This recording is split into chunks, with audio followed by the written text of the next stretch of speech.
BJP में शामिल होंगे राज ठाकरे, हुआ बड़ा खुलासा। राज ठाकरे ने बताया कि बीजेपी ने दिया है पार्टी में आने का न्योता। अभी तक बीजेपी के न्योते पर राज ठाकरे ने नहीं किया है फैसला। महाराष्ट्र में राज ठाकरे की लोकप्रियता कम होती नहीं दिख रही है। उनकी पार्टी एमएनएस का सिर्फ एक विधायक है। राज्य में पार्टी का संगठन भी बहुत मजबूत नहीं है, लेकिन राज ठाकरे की जहां भी सभा होती उन्हें सुनने के लिए पूरा मैदान भर जाता है और इसी के चलते राज सभी पार्टियों के चहेते में बने हुए हैं। शिवसेना में टूट हुई तो उद्धव ठाकरे पर दबाव बढ़ने लगा कि वो राज ठाकरे से हाथ मिला लें। राज साथ आएंगे तो शिव सैनिकों में उत्साह आएगा। जो शिव सैनिक शिंदे के साथ चले गए वो वापस लौट कर आ जाएंगे। तो दूसरी ओर अब राज ठाकरे ने बड़ा खुलासा किया है। उन्होंने कहा कि बीजेपी ने उनसे पार्टी में शामिल होने का न्योता दिया है। ठाकरे ने यह भी साफ कर दिया है कि अभी तक उन्होंने इस प्रस्ताव पर कोई फैसला नहीं किया है। हालांकि उन्होंने यह खुलासा नहीं किया कि उन्हें यह पेशकश किसने और कब की। राज ठाकरे ने कहा कि इस समय मुख्यमंत्री एकनाथ शिंदे का शिवसेना गुट और उप मुख्यमंत्री अजीत पवार के नेतृत्व वाला एनसीपी गुट महाराष्ट्र में शिंदे के नेतृत्व वाली शिवसेना बीजेपी सरकार का हिस्सा है।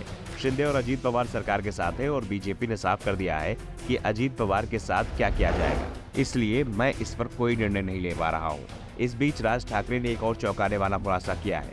उन्होंने कहा कि अजीत पवार अपने चाचा शरद पवार का आशीर्वाद लेकर ही एनडीए में शामिल हुए हैं और जल्द ही एनसीपी का बचा हुआ गुट भी अजीत पवार के साथ आ जाएगा। राज ने कहा कि 2014 के बाद से शरद पवार ने हमेशा नरेंद्र मोदी समर्थक का रुख अपनाया है और भविष्यवाणी की है कि अजीत पवार गुट के बाद शरद पवार कैंप भी राज्य सरकार में शामिल होगा।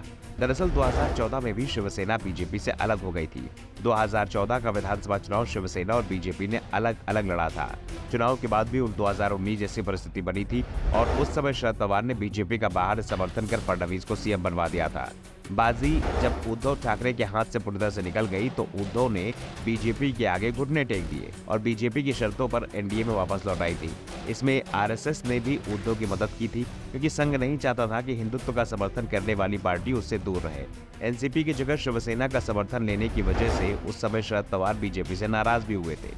इसलिए 2019 में जब 2014 वाली स्थिति बनी तो पवार ने बीजेपी का साथ नहीं दिया, लेकिन बीजेपी पर कभी भी खुलकर निशाना भी नहीं साधा।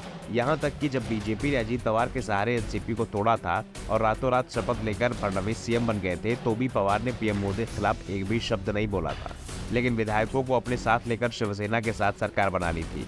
महाराष्ट्र में चल रही चर्चाओं पर भरोसा करें तो पवार ने सबसे पहले उद्धव को बीजेपी से इतना दूर किया कि वो वापस नहीं लौट पाए और बाद में अजीत पवार के सहारे एनसीपी की एनडीए में एंट्री करा दी। और अब राज दावा कर रहे हैं कि पवार के साथ जो लोग बचे हैं वो भी एनडीए में शामिल हो जाएंगे। इस बीच राज ठाकरे के बयान पर शिवसेना नेता संजय सिरसाट ने कहा कि अगर राज बीजेपी में आते हैं तो उसका हम लोग स्वागत करेंगे, ये मनसे के लिए फायदेमंद होगा। जबकि शरद पवार के दूसरे भतीजे के बेटे एनसीपी विधायक रोहित पवार ने राज ठाकरे की भविष्यवाणी को खारिज कर दिया और दावा किया है कि शरद पवार और एनसीपी एनडीए के साथ नहीं आएंगी। पवार पहले ही साफ कर चुके हैं कि वो विपक्षी गठबंधन के साथ ही रहेंगे और हमारा पहला फोकस इस समय इंडिया गठबंधन की मुंबई में होने वाली बैठक पर है। Bureau report, the Thakar news.